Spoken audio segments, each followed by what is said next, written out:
आपे चम्मच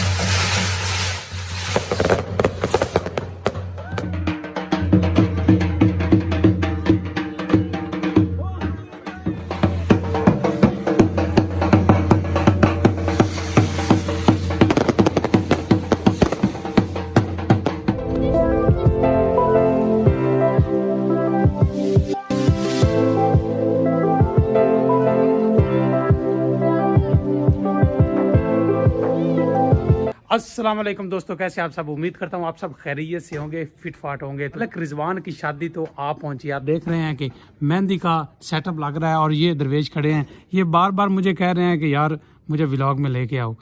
सलाम करो जी सारे दोस्तों। हाँ जी सलाम है जी सर जी। हाँ जी सलाम पहुंचा है।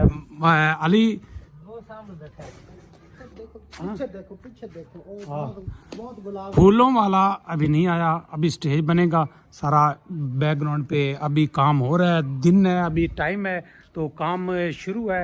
जब रात होगी यार लाइटिंग भी यहाँ करनी है। लाइट कितने लानी है? उत्थे लानी लाइट। मलक साहब लाइट लूटते हैं कोई नहीं, की वेंदे पे पिछे होंगे, कोई बल्ब नहीं है, कोई कुछ नहीं। मोबाइल दी लाइटां ला के इंज बहना है मलक रिजवान। अच्छा मलक रिजवान फिर भी कोई नजर आना। चलो जी फिलहाल तैयारी तुरी करने हैं ते फ्रैश फ्रुश हो के कपड़े कुपड़े बदल के आने हैं, फिर मेहंदी का प्रोग्राम अटेंड करना है। यार जल्दी जल्दी निकलना है, की होया दस तो सही। यार देगा ना मसाला नहीं लियांदा भाई मेरे, की मतलब टाइम पीछे केड़ा रह गया? टाइम तो रह को नहीं गया, याद ही नहीं आया। अच्छा लो जी असी प्रोग्राम सारा तैयार कर रहे हैं, मसाला आया नहीं साडा। यार फिर आहिस्ता यार, आहिस्ता आहिस्ता, ध्यान नाल भाई ध्यान नाल। वाह भाई वाह, मसाला नहीं लेके आया यार तू? नहीं ते देखा किवें पकड़ियां ने। वाह वाह वाह, बगैर मसाले तू सब्ज मसाला नहीं आया जनाब। देखा साडी किवें पकड़ियां। हुण सुकून नाल जाना, सुकून नाल, रास्ता बड़ा गंदा है, ध्यान नाल ले जनाब। सूरज बिल्कुल गुरूब होने वाला है। A few hours later. अभी मैं घर आ गया हूँ, यहाँ तैयारी करते हैं, तैयार होके फिर हम मेहंदी के प्रोग्राम में चलते हैं। A few moments later. तो हम रेडी हो चुके हैं मेहंदी पर जाने के लिए। हमने कुर्ता पहना है और कैसा लग रहा है, हैं? सर्दी है यार, सर्दी से कांपता रहूंगा, लेकिन ठहरो मैंने कुछ नीचे पहन रखा है। बजाय ये कि इसके ऊपर कोट या वेस्ट कोट या कोई और चीज पहने, हमने सोचा नीचे पहन लें और सर्दी से भी बच जाएंगे। क्या बात है सर। तो चलते हैं मेहंदी के प्रोग्राम की तरफ और देखते हैं कि क्या सूरत हाल है। तो यार शूज में डिसाइड नहीं हो रहा कौन से शूज पहने, ये वाले पहने, ये खुस्सा पहने, गुवाहाटी चप्पल पहने। यार मैं तो कहता हूँ ये पहन ले, वहां से दौड़ना भी पड़ सकता है, तो कम से कम इसमें दौड़ अच्छी हो जाएगी। अच्छा तो चलो जी हम आज गुवाहाटी चप्पल पहन लेते हैं। तो हमने जनाब गुवाहाटी चप्पल पहन ली है, आप देखें अच्छी लग रही है ना? नहीं यार जैसी भी है चलने दो, चलते हैं मेहंदी पे, कहीं प्रोग्राम ही ना निकल जाए। Later.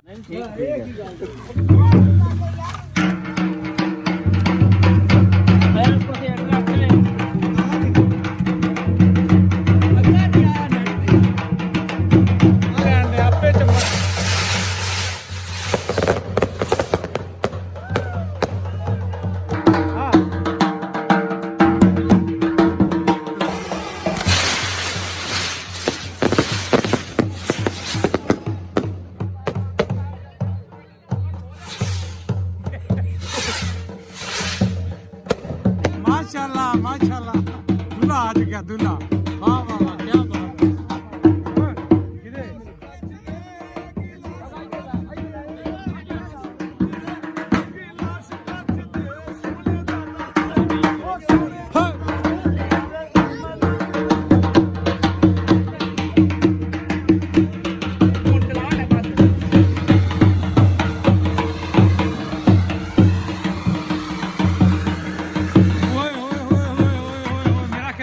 चल रहा वाह जी वाह, कमाल होगी कमाल होगी कमाल होगी, बेहतरीन हो गया।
20 minutes later.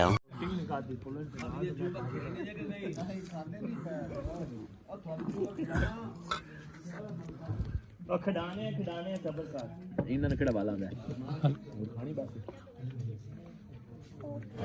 ਮਜ਼ੇਦਾਰ साथ ही और कोई शहजादी ਇੱਥੋਂ ਡਿਮਾਂਡਾਂ ਨਹੀਂ ਪੂਰੀਆਂ ਹੋਣੀਆਂ ਚੱਲ ਝੂਠਾ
A few hours later.